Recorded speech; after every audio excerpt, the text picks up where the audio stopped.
Hello, my darlings, and welcome back to Radio Wasteland. Your favorite show about the paranormal, the conspiracies, Bigfoot, or Big Feet, as the professionals call them, UFOs, the government, and, of course, me, your host, Chauncey, and this, my co-host, Sean. Sean, how are you doing? Good. I like how you toss in the government there. Like, there are some people who tell that mankind is controlled by a force called the government. It is. You know, there was a time that wasn't the case, but now just about every aspect of the government is a conspiracy, you know. This Kavanaugh case right now in the news is a prime example where we're looking at the Democrats obviously trying to postpone it until after the elections, and the Republicans obviously trying to push it through before the election. Now, as far as all the other stuff, I'm not going to include that because, you know, we got to let that figure out. But up until now, you know, that's obviously been what it was, is some sort of conspiracy move on both parts to try to push it through or to hold it back, you know? Right, yeah. I mean, our government is controlled by factions that want different things and don't usually play by the rules. So, right. I mean... But do they really want different things? Yeah, I would say generally, even though I think in many cases those different things are, we want this group of rich people to get richer instead of this group of rich people. I see. different means to the same that's end. Kind of different so sometimes, but, you know, right. Slightly different billionaires are benefiting. Right. Oh, God, that's terrifying. Yeah. So our guest tonight is a friend we've had on the show many times, William Pullin. Yeah. And part of our topic that we're going to talk about is sort of the state of the UFO community and sort of the infighting and the different views of the UFO community and really how it can all be pulled together. And really that sort of mirrors this world that we live in, definitely obviously on a political level, this world of two factions that we're talking about, two factions that have done a great job at recruiting the masses to either of their sides. But also, you know, it kind of made me think about manners in general and human evolution. You know, my wife today was picking up food from Taco Bell for the kids, and she ordered a Nachos Bel Grande, and she gets the receipt, and there was like a big chicken griller on there or something, and she's just all, I didn't order the big chicken griller, and he's just all, oh yeah, you ordered that. And she's just all, I don't know what a chicken griller is. Like, I certainly did not order it. And he's... by that guy. You're right. And she's just all, oh, and the guy finally says to her, yeah, well, okay, I'll switch it to what you thought you ordered. Like, he actually says this to her. And so, you know, that is a lot of confidence for a man in a minimum wage job. I'll give him that. I agree, you know, but we live in this world where, do you think that, because before it used to be that manners made the man, do you think that technology, now there's a lot of old people that are going to shake their head yes to this one, do you think technology has done away with manners and people's abilities to do things? People were never polite. People have always sucked. You know, crack open a book from any time period. You know, the best you can say for the past is people were mean and florid prose. Right, you know? I guess. Letters from Hamilton to Burr or whatever, but one of them ended up shooting the other guy, so is that really nicer? Well, I don't know. You wrap it up in enough purple prose and rhetoric, maybe it is. Yeah, I don't know. Manners are just how you show respect in a given time period, but people have always kind of been trash, so. Right, that's true, but, I mean, you're looking at this, like, black and white, and, you know, there's always an argument on the other side where people say, well, what about this guy? You know, but statistically, are people worse than they were? Like, I understand that they used to be. Maybe 60% of them were, and 80% are now, or maybe 50% are now, you know. Are we getting less diplomatic in our communications, is what I'm wondering. Okay. Well, here's the thing. If you look at the past, if you look at, you know, it depends on what time period you're talking about here, but if you choose I don't know, let's say any time before, like, 1950, 1960, that seems like a reasonable period to choose to represent the past. Okay. That the people who you're talking about who are going to be standard bearers for politeness are going to be part of some elite class or whatever. Are you talking about white people? Are you talking about white men? Basically, yeah, because it's stratified by race. So it's like, sure, white Anglo-Saxon Protestants maybe were held to a different standard, but that's only because of this weird Teutonic thing where they had all this privilege to maybe go with that responsibility.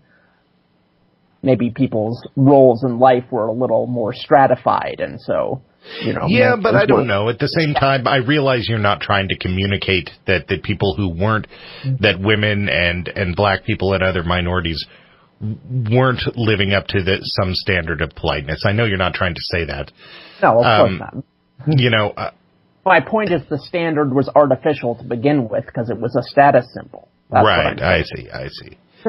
I see. Yeah, so niceness. So now that you've done away with that standard, well, frankly, that's probably good because it's just like, doing away with calling people who are landowners sir or whatever. That's a good they're point. They're not knights anymore. They don't wear shining armor.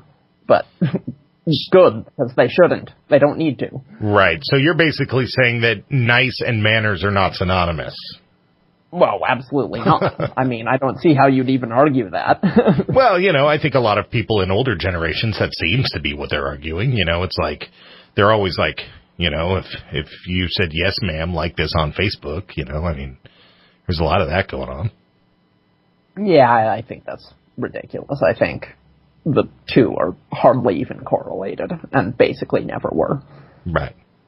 But that's just me, I do have to say that I've noticed that... I'm looking at severe absence of facts here. This is an issue I've never considered, and since this is talk radio, I'm just throwing my opinions into the ether, so, of course.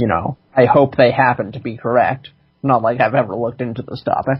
No, I'm just waxing poetic and thinking about it, I do have to say that 9 out of 10 times when a door slammed in my face and somebody didn't hold it for me, it's a dude around 20 years old. Yeah, that seems reasonable. Yeah. But, they're probably really nice about other things. They probably recycle. They probably care about the environment. I love it, man. Even Jared laughed that they probably recycle. Yeah, they probably do. Yeah, that's funny. Yeah, and don't get me wrong. I don't think that they're being, I think they're being oblivious. They're not being rude in any sort of malicious intent kind of way, But yeah. Who knows? Maybe they are. Well, they're not holding themselves to the same standard. Maybe that's where the true conspiracy lies. All right, we got 1 minute up until our first break, and then when we come back... Well, because they don't care anymore.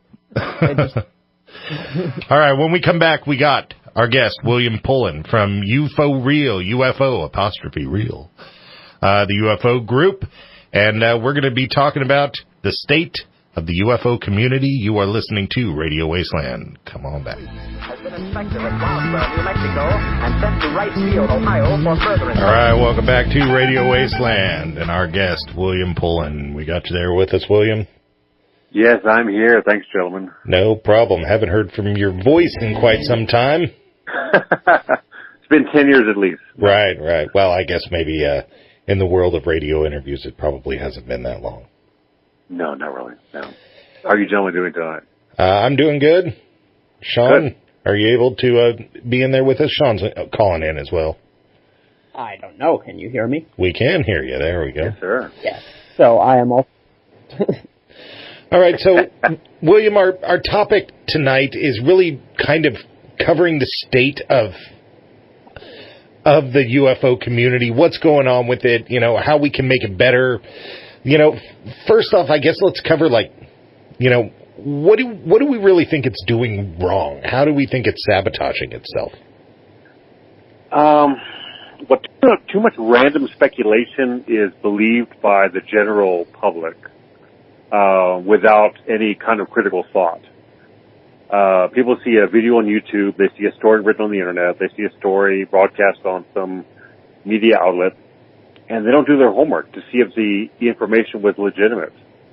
They buy a book at the bookstore, and The last three sentences you just said apply perfectly to so many things beyond just UFOs. I have to Yes, it does. Yes, it does. Yeah, that's a true statement. Yeah.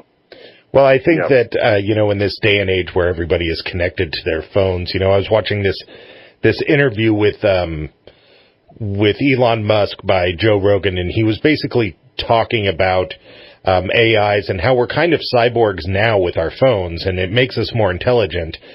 The real issue is bandwidth of getting that information into our head and how quickly it happens. So everybody just seems to be processing stuff so quick.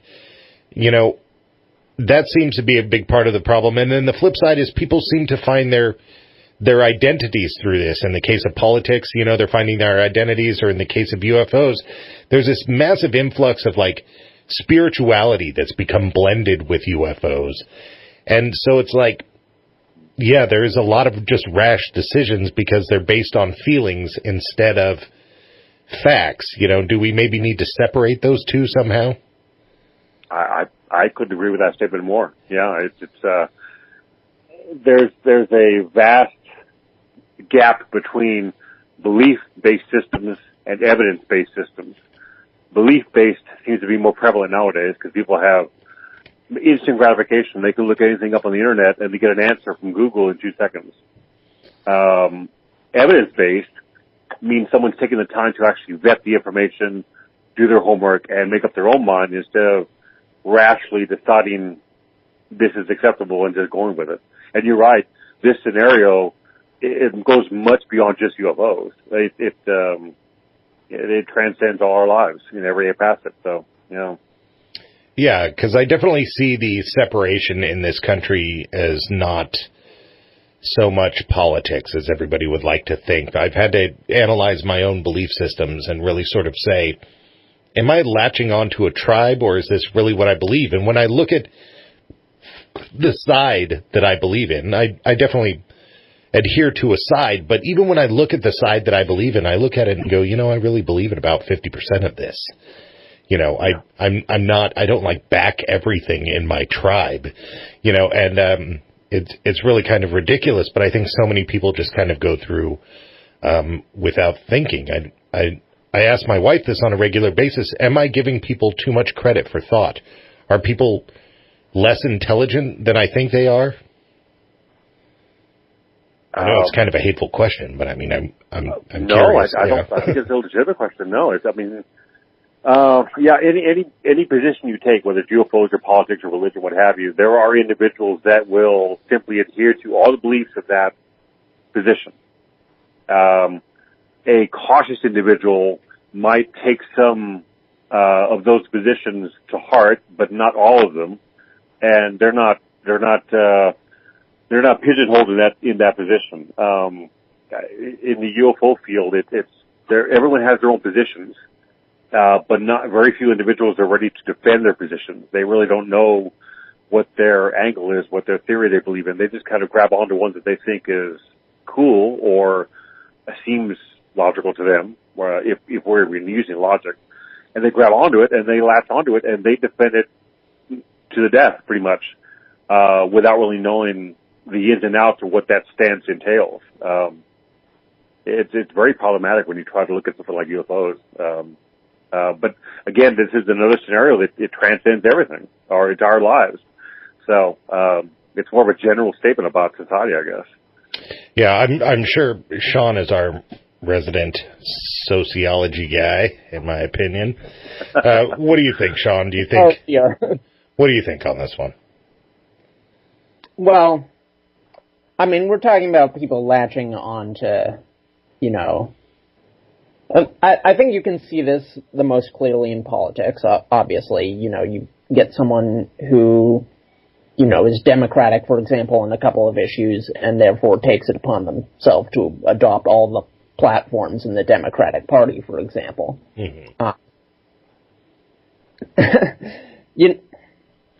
It's a little less clear when you're talking about something like UFOs, where, you're just not working with as much stuff. in terms of the facts that you have available That's to true, you. yeah.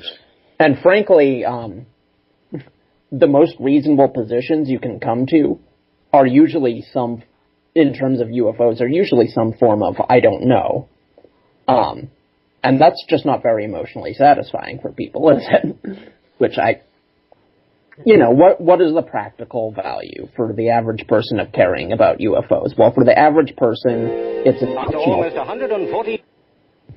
They just want to confirm their theory about the world. So, yeah, I guess I'm not really surprised to not see very much critical thinking from a lot of people. Right, yeah, I just had the realization that due to the internet, the scene probably has found a larger market, and that before it was probably just drew in those analytical types, but now, due to marketing, it can be targeted at all sorts of different people. And I'm really kind of amazed at the growth in this spiritual UFO aspect, to the point where types of Christianity and New Age religions and stuff are pulling this in as part of their religion, and these star visitors, and like we're all, hybrids, and everybody's got this stuff figured out. It really sort of clogs up the science. It does. It muddies the waters to a great degree. It's belief-based systems have really almost taken over the field in the last 10, 15 years. So do you find... Do you find in your group, William, that you're getting more and more people who follow this, and then they find that they're in a group that maybe they don't belong in?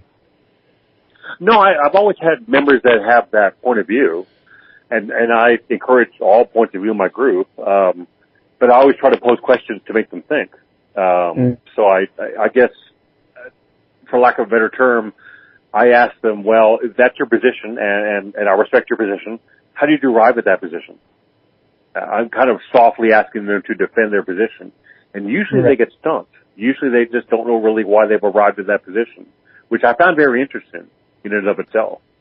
Yeah, correct me if I'm wrong, but I'd be willing to bet that it's not usually a clear division, like this person is very analytical and this person is just speculating wildly. I'd imagine you've got plenty of people who are very good thinkers, but are also emotionally attached to one position or another.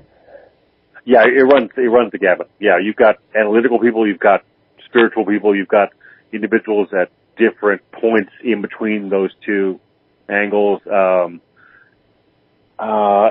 Certainly, and I've experienced this firsthand, certainly there's a section of the community that simply asks questions to have their own position confirmed.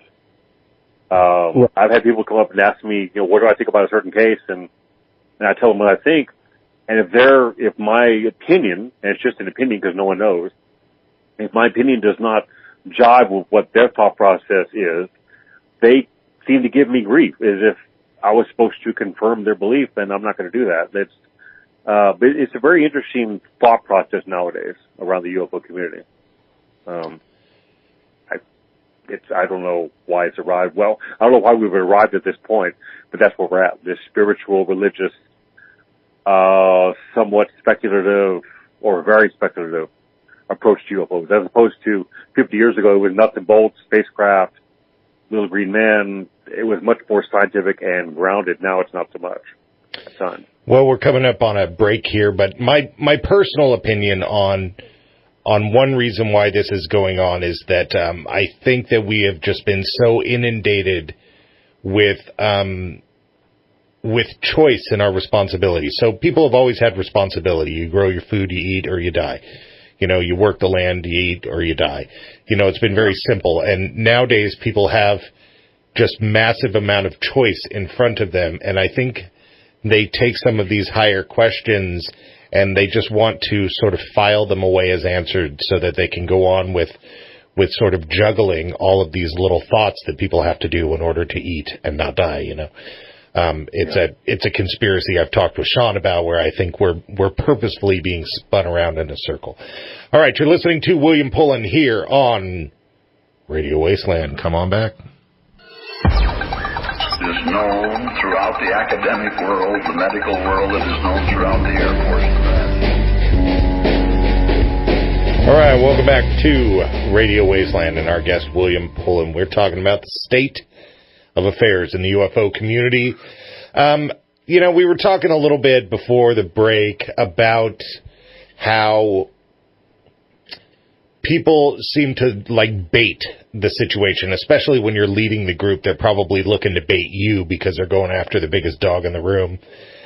And so, do you think that... Are these internet trolls? Or are these just people... what's going on here? I've never been subject to a troll. Not that I'm aware of. I never declare my own positions, rarely, in my group, as far as the UFO issue, rarely. And the most common statement I make is, I don't know. Because the entire scenario to me is an enigma. So I'm very comfortable saying I don't know, or I just don't know any answers. And at times I don't even know what questions to ask. So. Right. Yeah. I think anybody with an analytical stance on anything should be very comfortable with the I don't know or I don't know yet answer.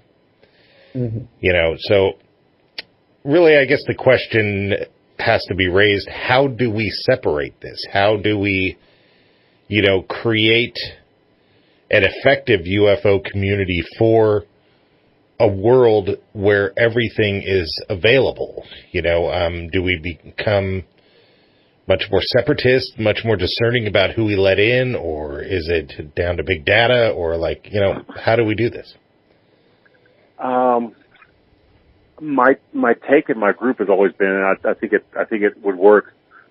That came off wrong, but I think the idea that everyone's welcome in the community. If you have an interest in this issue, you're welcome to come in and assist with investigations, or just lend your commentary, your opinions to the mass number of voices in the world, in the country.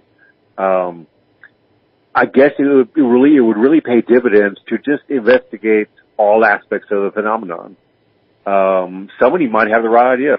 We might all be wrong as to the actual answer to this enigma. One of us might be right, but none of us will know if we don't investigate and do some homework, some critical thinking, and not eliminate and just cast aside any theory whatsoever, or any of them, but simply just have a cautious approach and tell ourselves, what does the evidence say? Is this a common sense assumption? Can we assume anything? Is this too much speculation? Just a more cautious, grounded approach, and we might arrive at some semblance of a few answers, but a very random, speculative approach really doesn't get us anywhere, I don't think. But again, that's just my opinion. I might be dead wrong. So. Well, I noticed on Facebook, of course I follow you, and we're buddies on there, that you I appreciate that. you stopped being a member of your local MUFON. And MUFON tends to try really hard to separate, or at least this is their stance, that they try really hard to separate just the facts, ma'am. They try to get all just the facts on it. Do you think they've gone too far to the point of being exclusionary by doing so? I don't know. The situation in San Antonio was that the group was not diverse. There was a certain the group reflected a certain type of individual, and it wasn't diverse, and it wasn't really enamored with the scientific method. It really wasn't. It wasn't adhering to the mission statement of the larger group. The higher headquarters. Oh, I see. And in that case, they had been infiltrated and kind of going the opposite direction. They were going the opposite direction, yeah. And so they gave me a wonderful opportunity to work with them, and I accepted that for 6 weeks, and then I was terminated. I think I might have pushed too hard, and maybe I did, but it was a great opportunity. I wish them only the best of luck. But as far as the higher headquarters, that they seem to be pushing in that direction again, back to a science-based approach to it, which I'm a big fan of. But as to where that's going to go, I don't know how successful they'll be. They're certainly always trying to push for membership, right. Which is, that's fine. They're a group. They're going to want to gain membership.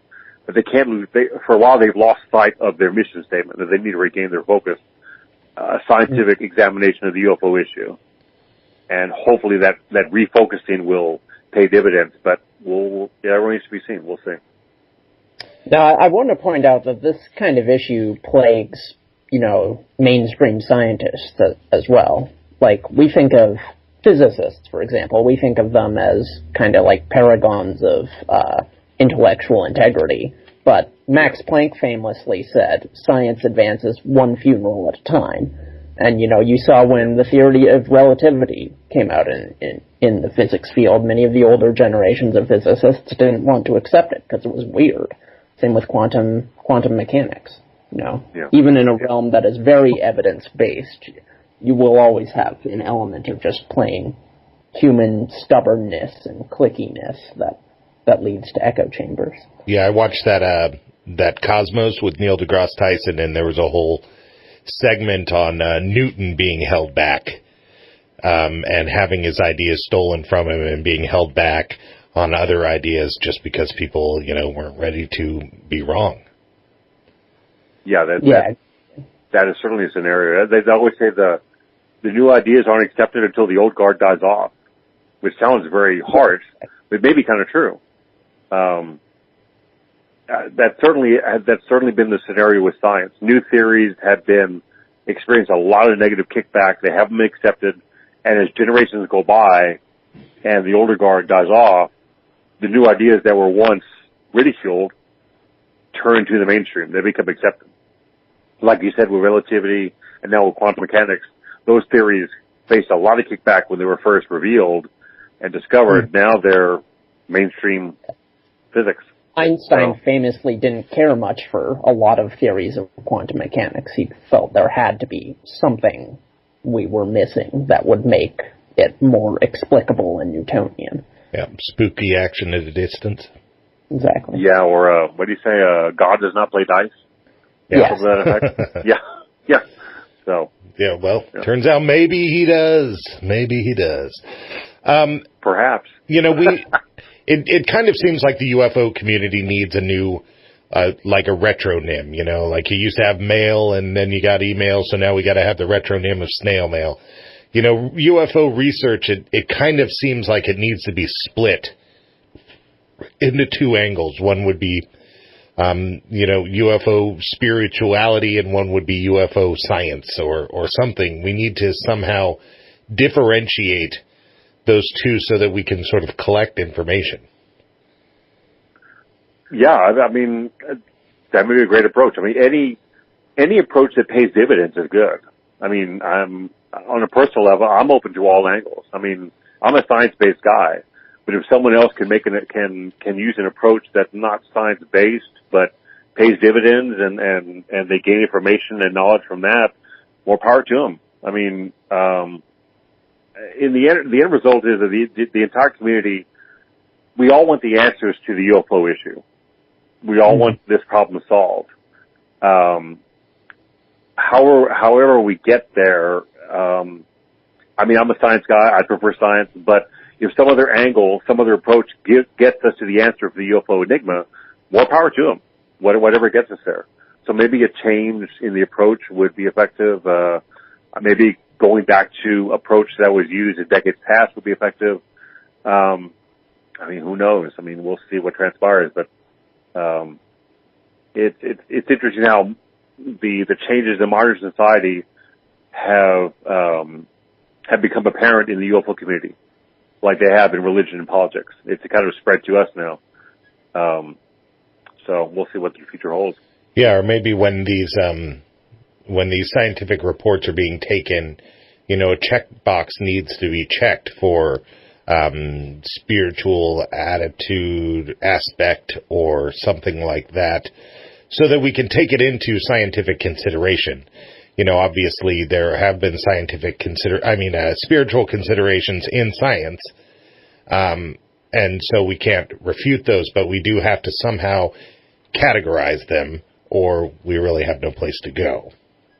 Oh, sure. Yeah. I mean, there are some pretty strange cases that science has a hard time wrapping their head around. So maybe a different approach would work. Yeah. You're talking about UFO cases here? Or? Yeah, UFO cases. Yeah. Dr. Alan Hynek used to call them high strangeness cases. They were so bizarre that they bordered on the paranormal. They bordered on the kind of case that you really couldn't attack it with a scientific method. It took a less scientific approach. Right. You have to forgive my ignorance here, but I'm fascinated. What are some examples of high strangeness cases? Well, let me cut you off there. We're coming up on the next break, and we're going to pick this up with high strangeness. And when we come back with William Pullin here on Radio Wasteland.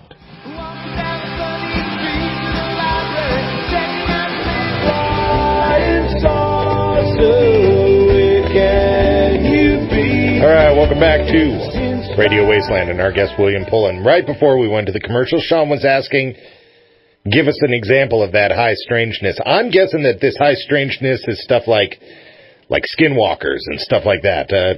William, can you huck us a few examples of high strangeness? Yeah, you hit the nail on the head. Skinwalker, that scenario. Sighting cases that report missing time, lights indoors, craft occupants walking through walls, individuals waking up with their clothes on backwards, just random occurrences that are non-mundane that you can't explain through any kind of nuts and bolts approach, as opposed to other cases which have, radiation traces, landing marks. That's more of a nuts and bolts case, but these other cases that have levels of high strangeness that border on the paranormal, it's hard to attack that with science. There's a lot of that in the UFO field. I'm about to ask, are any of these high strangeness cases credible in the same way that some of the more nuts, your Roswell-style cases are? Yeah. Well, certainly there's a big percentage that are unexplained. And being that it's hard to approach them scientifically, it's difficult to pin any number of explanations to them. So they still remain unexplained. I'm guessing that the credibility levels of the person that it happens to is what makes them really stand out more than others, maybe? Yes. Yeah. The background of the individual, the position they hold, if they are, say, have military background, or they're a lifelong outstanding citizen in their community, or what have you, these credible, high quality individuals reporting this, it lends some weight to the case, but it doesn't really assist us in getting to the bottom of it. So. Yeah, and for you folks out there that maybe don't know what we're talking about, but are obviously UFO fans, some of the more squirrely episodes of X-Files are actually pulling from some of these real cases. There was one where it was like the Men in Black, and it was this sort of like funny, weird time travel back and forth impersonation thing. And these were really pulling from some of these like weird UFO cases where you just really don't know where else to put them. No. Yeah. The producers of the X-Files did a good job of getting inspiration from cases that have been reported. Yeah. Some nuts and bolts, some are really high strangeness, and they would incorporate that into their scripts. Yeah. So my question about the UFO community would be, do we think that a part of this, because once again, to parallel it to politics, I'm reading this thing in the newspaper, and it says that we're more divided now as a country than we were during the election, which I found incredibly hard to believe at first. But my day job is I'm an online marketer, and I realized that the reason why we're more divided is because people came along and figured out how to monetize these belief systems. So we have shows and we have stuff where people have monetized belief systems and sucked people in and got them all worked up in a fervor because sensationalism is big. And do you think that this is happening to the UFO community? I can definitely tell you that it's happening to the Nibiru side of space conspiracy and stuff like that. There seems to be some serious, like, hardcore sensationalism going on there. But do you think that's happening to the UFO community? Do you think people are monetizing it, driving an even larger wedge down the middle? I think to an extent it has happened. But I think some of the, I don't want to say negative, I think some of the problematic aspects that have been bubbling to the surface with the UFO issue, we kind of do it to ourselves. People, they have their beliefs and they're set in their ways, and they're very unwilling to examine evidence that may go against their own belief system. But you're right. Certainly, the media and different programming people are exposed to that are UFO themed, I'll say, they do get people in those kind of scenarios where they present a certain angle and they gravitate to that, and they adhere to all the beliefs of that individual or that angle or that theory, and so it's kind of all the same lines as what's happened in politics. Maybe not to the same degree, but I think it has bled over. Yeah, and while not UFOs specifically, maybe a little bit. Alex Jones would be a prime example of somebody who's taken conspiracy belief systems and obviously monetized them. He is paying the rent with that. For complete transparency for everyone out there, William and Sean and I, we all have day jobs. We are not paying the rent with our love of the paranormal, No. That would be great, though, but... Oh, it would be great. It would be great.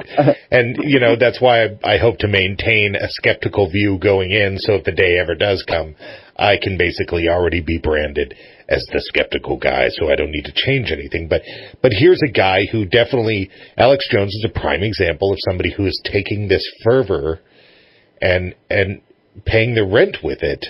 And I think that's a big split going on. I mean, religion obviously does it. So once you start pulling religion into UFOs, I'm sure it's happening. Sure. Yeah. Regardless of what an individual thinks of his content in his programs, he's certainly capitalized on it to a great degree. He's paying the rent, and that's fine. It's a capitalist society, but he's really gone the nth degree to in that direction. I'm not going to I won't fault for somebody for wanting to pay the bills, but being able to keep up your level of integrity while doing that can be a slippery slope. Yeah, absolutely. That's definitely what I was saying. Of course, if you have the opportunity to pay the bills by doing something you love, of course you should do it. Sure. Yeah, that's we would all be in that. We would all love to be in that scenario. So. If only I was in love with Pizzagate. Yep. But I'm not. That's right. All right, William, we're coming up on the end of the interview here. Can you tell our audience a little bit more about how they can find out about you and really what they're going to find when they get there? You can always find me at my UFO interactive group on Facebook. It's entitled You For Real, A Historical Review. And I have a new project coming together with 4 other individuals in San Antonio. It's called UFO Cryptid Investigators, where we're trying to apply the scientific method to local UFO and cryptid sightings here in the greater San Antonio area. We have a page on Facebook that's titled that, and you can find us there. We're all science-based, and we'd love to hear sighting reports and stories and go from there. So we encourage that. All right, William. Well, we always love having you on, and for our audience, I'm sure we'll have William on in the next few months again, because you are a mainstay. You are definitely part of our family here now. Just to remind our audience, one time when I was out of town, William filled in as a guest host with Sean. William, you're one of us, and we really appreciate you. Thank you for having me on, gentlemen. It's a pleasure. The honor is all mine. Thanks again. All right, you've been listening to William Pullin here on Radio Wasteland.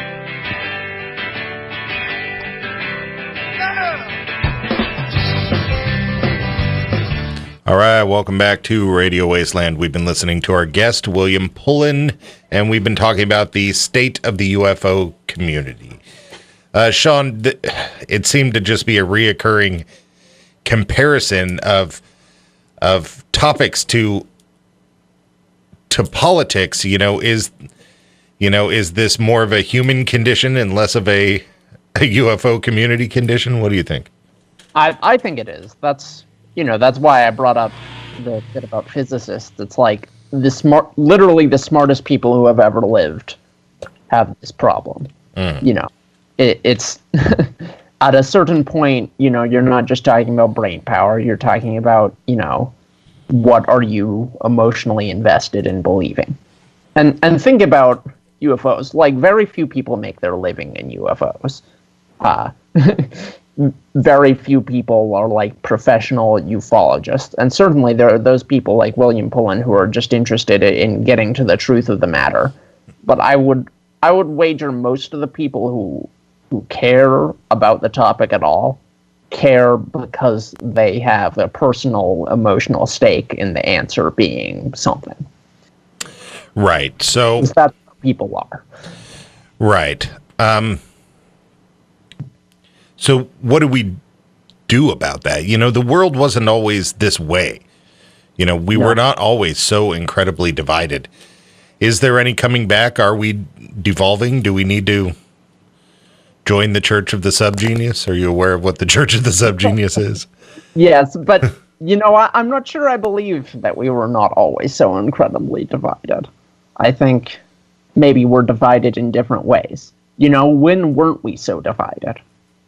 Name a year. Well, we were not always so combative about it. We were not all so opinionated. I'm going to turn your attention to the year of 1968. Yeah, well, of course, there have been... There were some race riots and so forth. You might remember that Martin Luther King Jr. was shot. Why would I remember that, Sean? I was, as my mom and I referred to it, still dead. Well, I mean, remember from your history classes. I wasn't there either. Right. Yeah, you know, I guess people just weren't so vocal about it. Well, people are vocal about it now in chat rooms on the internet anonymously. In my opinion, that's a huge improvement than marching in the streets burning things. And people still do that, but only over really serious stuff. I maintain we were always divided. Just, you know, the ways we are now able to express our opinions are shocking to people who didn't grow up with it. Yeah, I guess so. That makes sense. Really quite mundane. Right.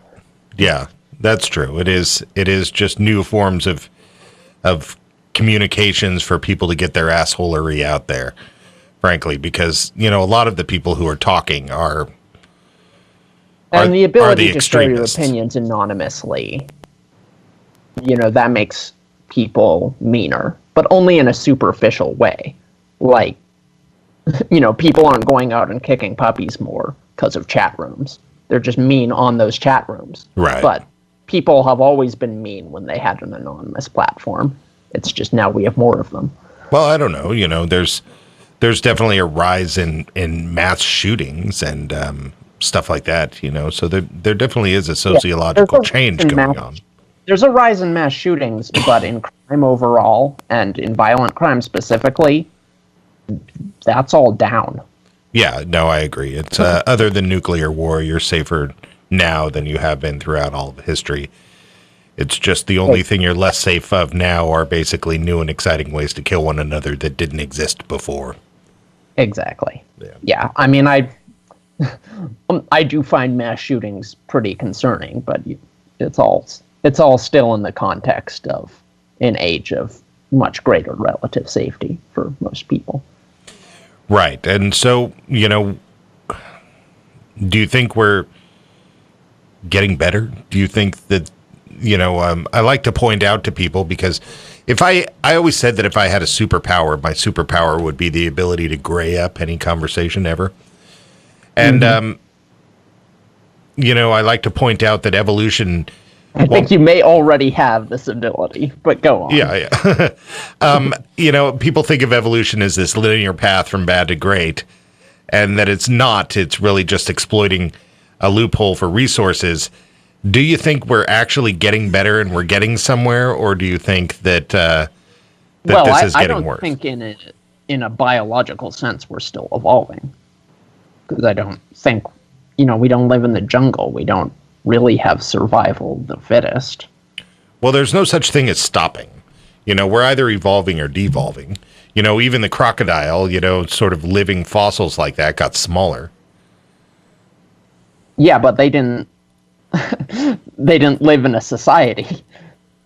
Our situation as humans is fairly unprecedented, I would think, from an evolutionary standpoint. Our technology is certainly improving. Yeah, I think that is our form of evolution. We're getting fatter and taller. We're kind of turning into the long necks from that dinosaur movie. We're kind of turning into just blobs. Yeah, well, that is a good point. We are definitely pretty unhealthy. People are. I'm personally, I'm slowly turning into a potato. Yeah. It's just happening. It's part of my evolutionary thing. I'm big boned with a glandular condition. None of the fault is my own. It is solely what society has done to me. Well, maybe that's not true. I don't know. Yeah. Okay. So, there are reasons for pessimism, I suppose. And global warming. That's why their superpower is literally ending and will probably be a wasteland by the time I'm like 80. So there is that. Well, at least we can eat the corpses of the fat dead.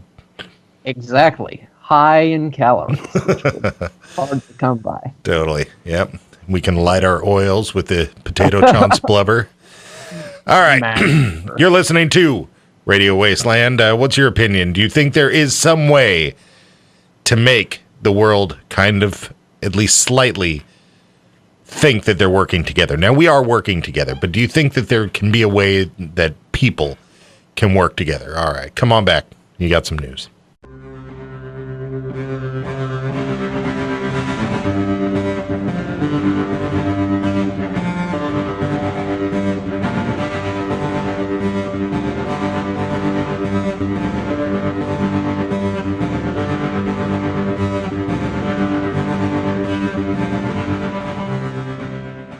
All right, welcome back to Radio Wasteland. We're talking about the news, and Sean, our resident news guy, what you got? Everything is going to seed show, get off my lawn, you kids, kind of thing. So I figured I'd better bring in something pretty positive. All right. And that is the annual Mothman Festival just concluded in Point Pleasant. Sweet. Yeah, so there was record attendance this year. More than 12,000 people showed up in Point Pleasant, which is this tiny, tiny little town in West Virginia. For those who aren't familiar with the Mothman legend, this is where the legendary winged creature was spotted in the 50s by a bunch of the townsfolk. It chased people around, had big, spooky, glowing red eyes, and people claimed that it gave them weird dreams that later became reality when the nearby Silver Bridge collapsed and a bunch of people died. So that's the Mothman legend in a quick nutshell here. And now they have a whole big fun festival, which in itself I think is kind of funny. It's like the people in Hawkins and Stranger Things having a Demogorgon festival. Right. It's like, oh yeah, remember that year when, a little kid got pulled into an alternate dimension and a bunch of people got eaten by a monster with a flower for a head? Right. Yeah. Good times. Let's good times. Festival. Right, yeah. Well, humans have a way of remembering the good stuff. That's how we cope with things. Exactly. And, Mothman, there is a famous Mothman statue in Point Pleasant, and it is kind of an icon for the region. Also, there's, in the newspaper article from the Point Pleasant Register, there's this sentence: "I can't say enough about Butch Bonecutter and his city crew. These guys go above and beyond to make sure things are going as planned for the schedule, for the festival." And I kind of love that there's a man named Butch Bonecutter who was responsible for putting on this Mothman festival. Mm-hmm. I don't know. You think he has long hair and eyeliner? I hope. I hope so badly. Yeah. You think that's his biblical name? You think that's what his parents named him? I don't know. Maybe his name is Butch and he has ancestors who cut bones. It's possible. I have heard of a kid whose middle name is Hellfire. Darn. Yeah. That is awesome. And I think his first name might be Thor or Odin, like Hellfire. Is he a rock star or a motorcycle stunt racer? As much as one can be when you're like 4 months old. Okay. Well, I feel like his destiny is already set, but it's hard to say. But you get the weird names that are out there. I mean, when my parents named me Chauncey and my brother Soames, they were not common names. No, that's true. And so here we are, and I nerded out, and one of my daughters is named Harley Quinn. Wait, really?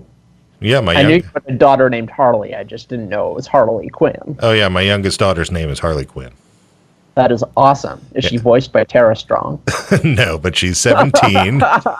And when I named her that, Harley Quinn was not quite the sexy character that she is now. And had I known that the character would end up being some like sex symbol in the future, I might have named her something different. But, here we are. And she's actually the second Harley Quinn I know of. Kevin Smith also named his daughter Harley Quinn. Interesting. And she was in, have you ever seen Tusk? I know of the movie. I know what it's about. I know that it's creepy as all hell, but I've never actually watched it. Yeah, well, she's in it with her and Johnny Depp's daughter, buddies. It involves a man being sewed into a walrus skin and losing his sanity or something of that nature. Yeah. It's basically a guy surgically alters another guy into an... What? I hope I'm thinking of the right movie. No, you are. It's a documentary. It's one guy surgically alters another guy into a walrus so that he can fight it, so that the walrus can kill him, so that he can pay back the debt that he owed to a walrus that saved him on a glacier as a child or as a young man. Okay, first of all, that's perfectly ridiculous. But second of all, I love that horror writers are like branching out into concepts that are completely ridiculous and just making them terrifying. Well, this is Kevin Smith. I don't know who that is. Oh, Kevin Smith made Clerks and Mallrats and Dogma. Okay.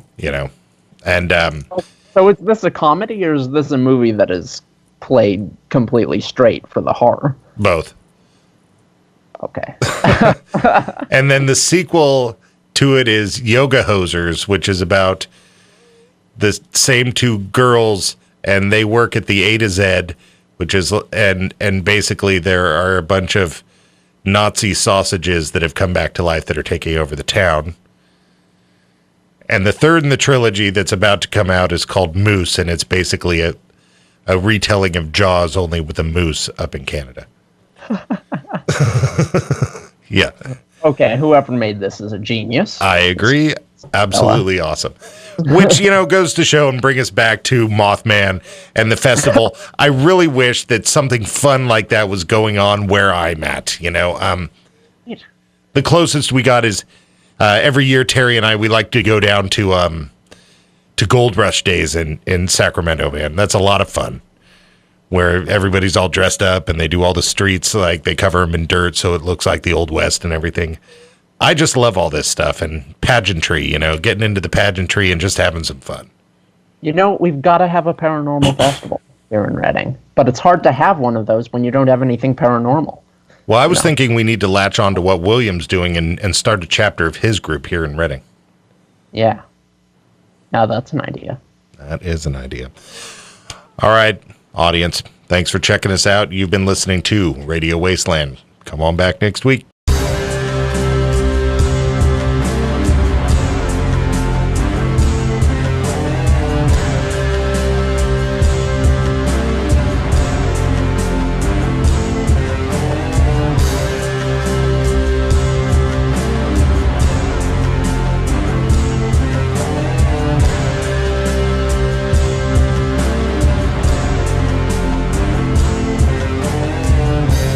Walked away from